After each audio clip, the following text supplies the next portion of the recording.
Proverbs chapter number 17 this morning. Everybody happy? Amen. Amen. Everybody happy? Amen. You better be. Amen. Good to be in God's house this morning, God's people. Amen. I was glad when they said unto me, let us go into the house of the Lord. I hope it's not a drudgery to you.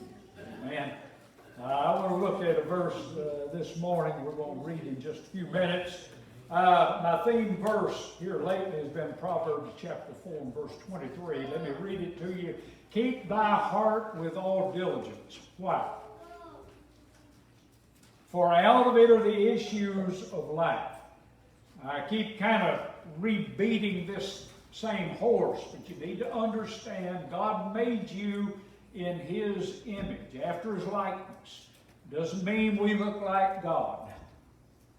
No man has seen God at any time. I don't know what He actually looks like, but at the same time, we were made after His image and His likeness. That means that God made you a 3-in-1. It's called a trichotomy. Everybody got that? Trichotomy. A dichotomy is 2-in-1, or two that make up one. A trichotomy is 3 that make up one. So we are what's called a trichotomy. Now we'll go back to it again. One, your body. Body is world conscious. 5 senses. You got hearing, you got sight, smell, taste, and touch. With these 5 senses that we have, we perceive everything that's around us. Then your soul, that soul is self-conscious. The Bible calls it the heart. The Bible ties it with the mind. The Bible calls it the soul of man. That is actually who you are. Now, you're looking at me this morning, you're looking at a shape. It's like you're riding in an automobile. There's 3 things about that riding in an automobile. One, you're on the inside, and one of these days you'll step out of it. But you're not only riding inside, you are controlling where that automobile goes. So we're body world conscious, we're soul self-conscious, and then we are spirit God conscious. What makes you different from animals? You're God conscious. Not that they do not obey God, they do. But at the same time, they're not God conscious in the realm we are. Now, if out of the heart, that's the soul of man, the issues of life come forth, then that means, as that automobile is, we have got to properly guide where we're going with our bodies. We've got to be spirit conscious, all right? So we found out we found out last week that our heart is deceitful above all things. I'm talking about, this is the guidance part. This is not the car. That car is actually amoral. We live in days of cell phones, computers, TV sets, everything else, everything right at your hand. These things are amoral. They have zero morality to them. The only morality that they have is the morality that we give to them. We give them morality, either good or either bad. So what we're finding, we've got a soul of man, that soul, that heart, that mind. These are all tied together. So you think of your mind this morning. It's deceitful above all things. Have you ever had your mind think of something you thought, oh boy, don't go there? Everybody has that. We've got a human nature. So what happens is, it is deceitful, one above all things, desperately wicked. For out of the heart of man come fornications and all adulteries, and all these things come out of who we are. So we've dealt with that heart in that realm.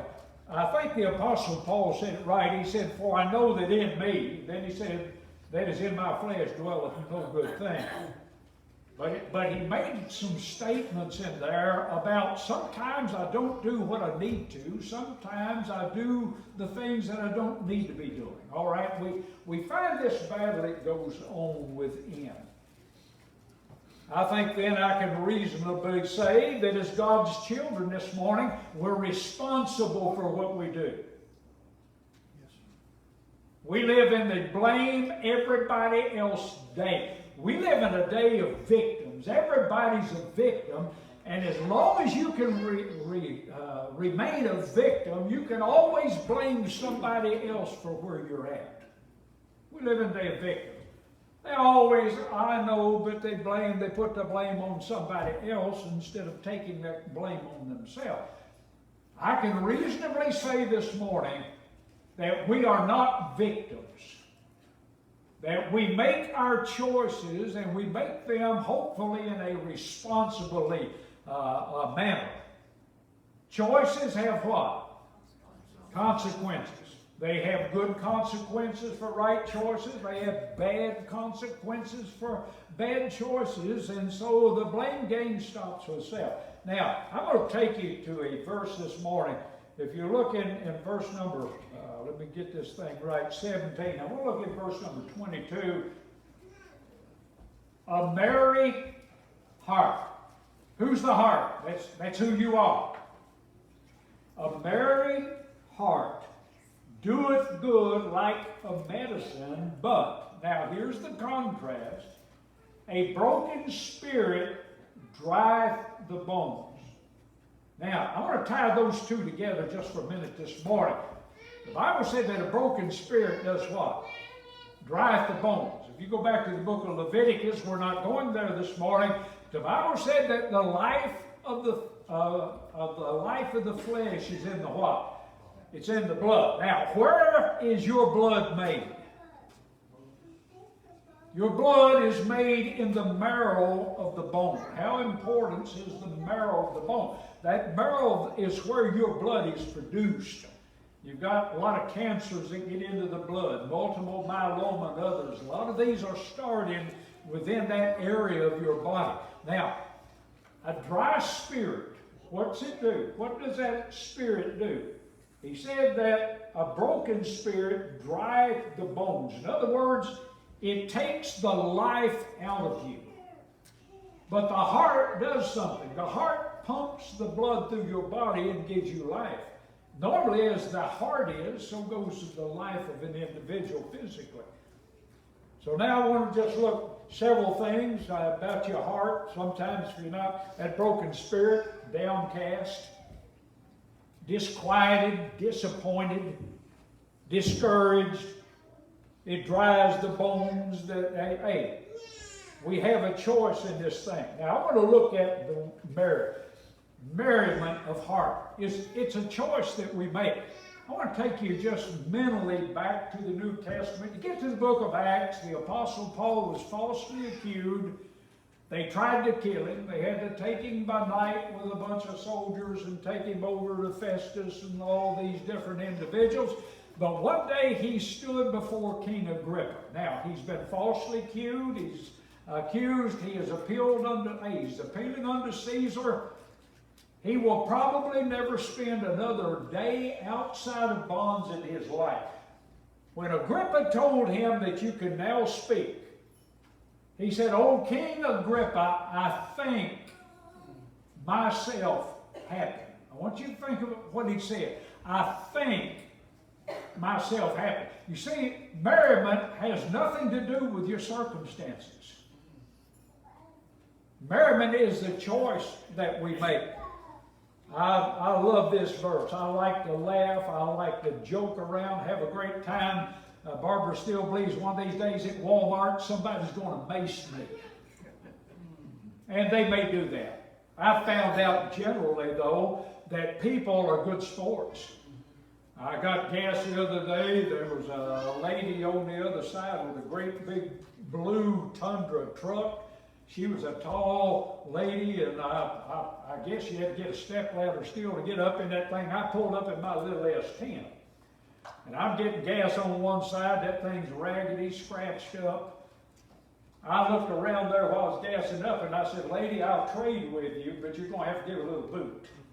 All right, you're not getting what I've got." And she started laughing, and we talked a little while. And then finally I told her I finished filling up. She was finishing filling up. I looked back around and I said, "I'm going to do you a favor. I'm going to give you my telephone number." And I handed her a tract. I invited her to church, but I said, "If you still want to trade, I'll trade even with you." And And she took that, and she was, hey, she didn't think I was hitting on her. We just had a good time. We were standing there laughing. Never met her in my life.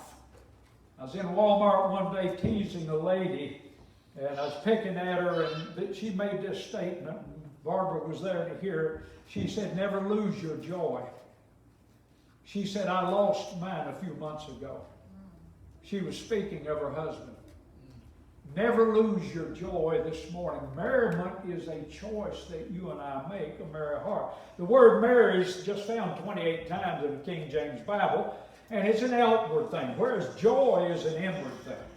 The Bible said, rejoice in the Lord always, and again I say rejoice. Merriment is something that we do, something that we make happen. It's not about happenings of life. Listen, you can be like the Apostle Paul. You can think yourself happy anywhere you go. I often tell people you can either laugh or you can cry about your circumstances. Probably neither one of them will fix it. But it will dictate how we get through this life. I want to be jovial. I want to be full of laughter. I want to tease people and play with people and have a good time. And I'm an outward person. But at the same time, I want to make a choice that when they see me, they're going to see me more with a smile on my face than with a frown on my face. Merry. It means to be cheerful, but in a lively sense. It means to cheer up, to be glad, to have joy, to brighten up.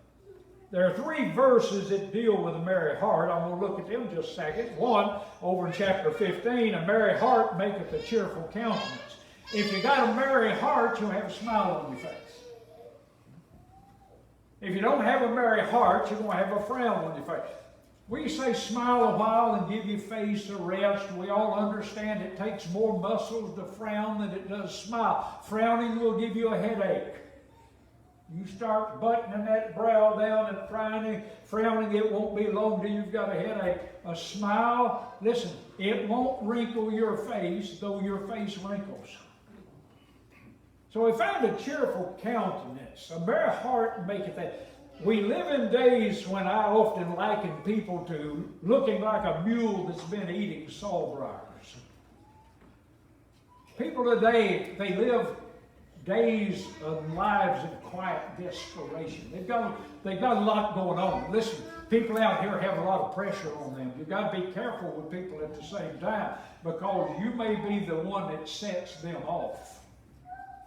People today have got a lot of pressure on them, a lot of pressure financially, got a lot of pressure sin-wise, got a lot of pressure family-wise, got a lot of pressure government-wise. Hey, there's pressure everywhere that we go. But at the same time, God said that you can have a merry heart. One, it'll change your countenance. Then he said over in Proverbs 15, all the days of the afflicted are evil, but he that is of a merry heart hath a continual feast. What he's talking about is, if you've got a merry heart, then you're going to enjoy your life. Enjoy. This getting older, it's a trick. It really is, folks. We met a lady yesterday. I was getting ready to get into the best parking place you ever saw, and this little old lady that knows you she's from St. James, she's 87 years old, was shopping. And she pushes that little cart up beside of the car, opens her door. She's got me blocked. I can't get in the parking place, and I'm just patiently waiting for her to go ahead and get her things in the car. I understand her little dilemma there. And she looks and she sees me. She's old school. She shoves that buggy out of the way and closes that door and steps aside and motions me in. But I came around the other side of the car, and I told her, you weren't bothering me one bit. We were glad to wait on you. She said, I don't want anybody waiting on me. But we sat out there and talked for a little while, and I thought, what a blessing to be around that older lady. She was just a joy to meet her. She was just bubbling over. Listen, she's 87 years old. Her husband's gone. She can't walk very fast. She's still out doing what she can do, but she's got a smile on her heart, and therefore it put one on her face. But he talked about a continual feast. We are so blessed. We are. Listen, we're blessed this morning. Thank God for His blessings. So we find it's a continual feast. I'm not talking about vacations. I'm talking about all day. I'm talking about every day. I'm talking about the joy of the Lord is your strength in Nehemiah chapter 8, verse 10, in the latter part of that verse. The joy of the Lord is your strength. Now, I want to look at the quote there in Proverbs 17. A merry heart doeth good like a medicine. A smiling face or a dry up the bone face? What have you got this morning? What's on the inside of your heart? Are you happy this morning? Are you happy with your situation? Hey, I'm good to go anywhere it goes. I tell people I'm ready to go home anytime God calls me. I want to serve God as long as I live. I want to try to be a blessing. I set out, I like Google Earth. I sat down in Papua New Guinea this morning. Anybody ever been to Papua New Guinea? I went to Port Moresby.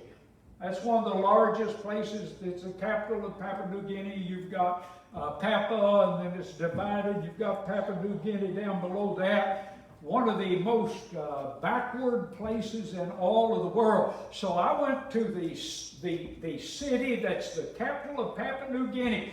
How many ever use Street View? They have no Street View. No place in Papua New Guinea is there a street view. You can go down to a certain and look, and then I went out into the jungles and found a few little huts here and a few little huts there. Boy, you know, these people need, you know, it burdened my heart.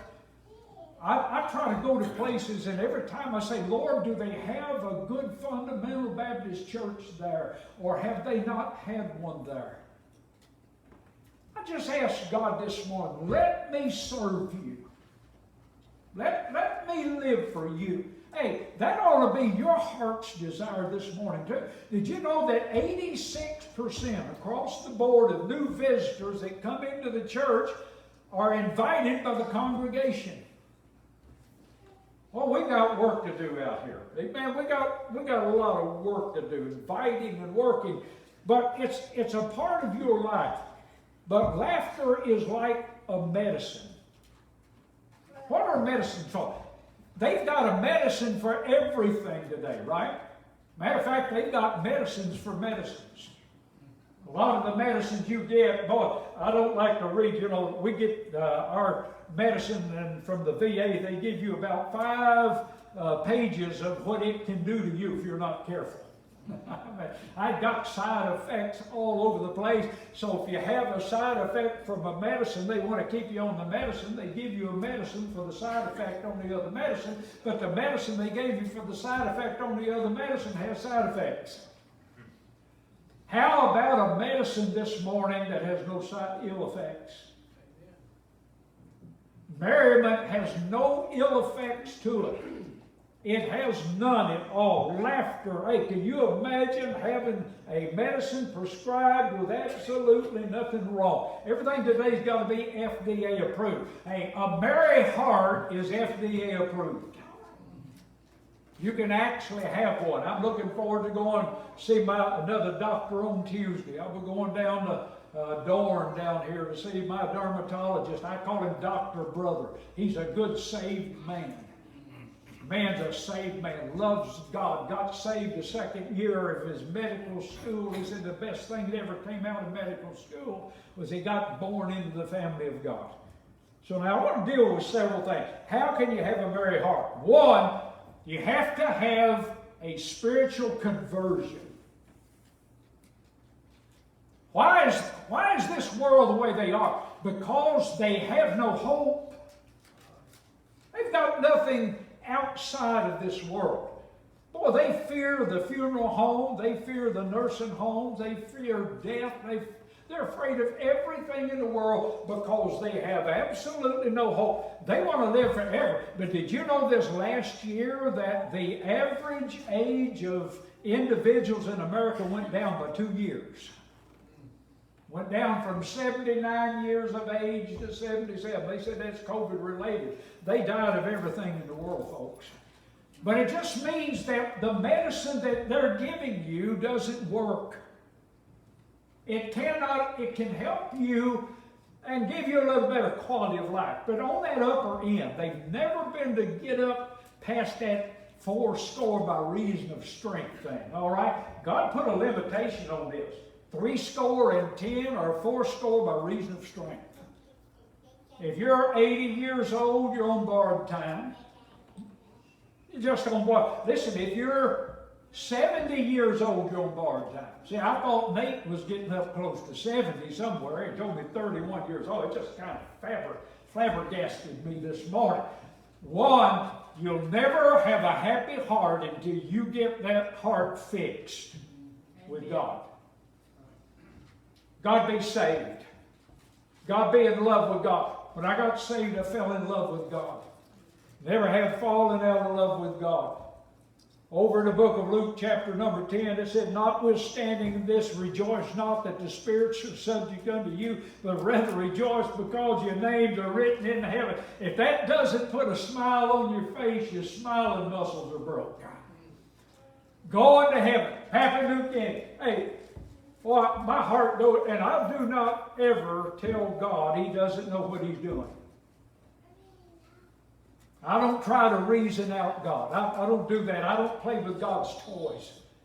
But I thank God this morning that I know that when I die, I'll be home before my eyes shut on this end.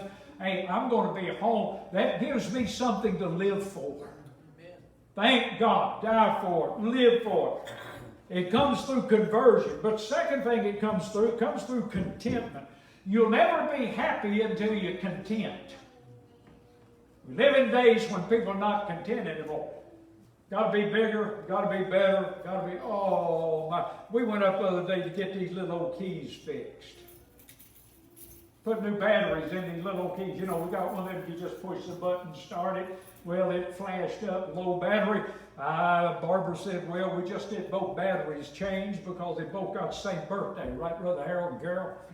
Both of them had the same birthday. We got both of them changed. When we went in, of course, this guy met us when we walked in, and he looking at that car of ours. We just had it washed up. Boy, it looked like a brand new car. And he pulled up, and he said, can I help you buy a new car today? So I said, well, I'll tell you what. I've got to go get these keys. Why don't you just look at my car and give me a price on the new one? You say, preacher, you're going to buy a new car? No.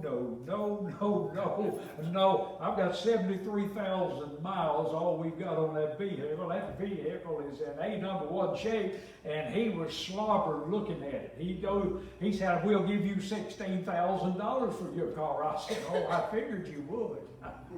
I said, well, what would it cost me to upgrade that to a 2021? He said, about $350, $350, $300, somewhere in that a month, you can upgrade. You know, they've been sending me this thing all along that says, if you bring your car in, we'll set you in a brand new car with a lower payment. So I asked him, I said, are you going to fix me up with a lower payment? He looked at me and I said, my car is paid for. That means you got to give me your car and send me a check every month. That's the way you lower your payment, all right? Listen. Contentment. I'm not saying you can't buy a new car. Thank God for the folks that have. I'm glad you drive a nice automobile. We drive a nice automobile. And I thank the Lord for that. Well, listen, I thank the Lord for that old 90 Chevy S10 pickup truck I've got. It gets me from point A to point B, and thus far it gets me from point B back to point A. Gets me over the hill. You got to push it up the hill sometime. I have to shift it now from 5th down to 4th and sometime to 3rd to pull up on a hill. Listen, contentment. Thank God this morning for what you've got. Blessed. Having food, that's what you eat, and raiment, that's what you wear. God said if you've got those two things, you ought to be what? Content. People are not content. Why are they not married? Because they're not happy with what they got. Not against you, man. That's between you and the Lord and the finance company. But I want to tell you what, I want to get everything paid for. That is my goal, to be completely out of debt. To get this thing done, to get it over with. I'm 73 years old. I want to be out of debt. But listen, I'm happy with what I've got. My house is good. My car is good. Boy, hey, I'm thrilled this morning with what God has given us and done for us. I want to put a smile on your face. You say, well, I'm not driving a brand new car. Well, then that means you don't have a brand new car payment. You ever notice that the smell of the leather of the car fades before the payment book does? Anybody ever noticed that? I think they put a leather smell good thing in there somewhere, to keep it going, but after a while, it just kind of plays out. So one, you got to be converted. Two, you've got to learn in whatsoever state you're with to be there with content. Contentment with godliness is great gain. Boy, what a blessing, amen. The third thing is a merry heart comes through commitment. This is important. Got to be converted, got to be content, got to be committed. Committed to what? I believe we need to be committed to God. I believe commitment. I think somebody's better off as a missionary in Papua New Guinea in the middle. Hey, I'm talking about Margaret Stringer was there for years. Then they called it Iringer. Well, I remember her holding a grub worm. You know them little white wrinkled worms? They make good bait. She was holding one about as big around as a cantaloupe and about that long, and she was holding that, and that was going to be dinner for the day. Spent most of her life in Iringer working with the people over there. Listen, commitment to God. Lord, you tell me what to do, I'll do it. You tell me where to go, I'll go. You tell me who to witness to. Listen, hand out tracts. Get these things out here. There's people out here that are unchurched. Commitment to God. When we go out that door and this door, we walk into our mission field. This is our Papua New Guinea. This is our Port Moresby this morning. And we actually have street view. I can sit down with street view in front of my house on the dead-end road and look at my home. Oh, what a blessing. So it takes commitment. Now, what does commitment, what's it take? It takes consecration. One thing that I've learned is that my body belongs to God. My body's His. The Bible said, know ye not that your body is the temple of the Holy Ghost which dwelleth within you. Listen, we are the temple of God this morning. God actually goes with you and I everywhere we go. I believe we need to carry that knowledge with us. When you go out, you take God with you. You go on vacation, you take God with you. You come to church, I hope you bring God with you. Amen. Bring Him in here. Hey, I'm talking about a merry heart this morning. It comes through consecration. Over in Matthew it said, he that findeth his life shall lose it, but he that loseth his life for my sake shall find it. You lose your life and you find it. Most people never find their lives because they've never lost their life. You've got to give it up. A merry heart, what's it do? It's like medicine, folks. No ill effects, no side effects to it. You don't have to worry about it making you sick. Smile a while this morning. Choose a medicine that God gave you. Now, we've got a flesh that's wicked. We've got a heart that's desperately wicked, deceitful above all things. And we have to control them instead of them controlling us. Don't walk around stepping on your lower lip. I used to like Patch the Pirate. How many liked him? All right. Old Brother Hamilton did a good job for years. The poochy lip will get you if you don't watch out. People have the mully grubs today. Oh, when you go on your job, make people laugh. Make them smile. It does something for them. Boy, you watch it change their outward demeanor when you come up and you start smiling and telling them you're happy in the Lord, and boy, what a difference it makes this morning. You see, it's a choice that we make. You say, preacher, I'm not happy with my life. Then straighten it up. You say, well, I don't have all the things you've got. That's not what makes you happy, folks. What makes you happy is the contentment of God in your heart with your circumstances. Hey, there was a time when Barbara and I didn't have much, but I'll tell you what, we had the Lord. I thank God for that. We went to Bible college. We left everything behind, folks. We just brought what we could pack in a truck, and we just moved out not knowing where we were going or how we were going to get there. We just knew that God had said, I want you to go do something for me. And we said, Lord, we'll go. Here am I. Send me. We left. Boy, God's been good to us. God's been good to you. Choose a merry heart this morning. You'll find out it's a medicine.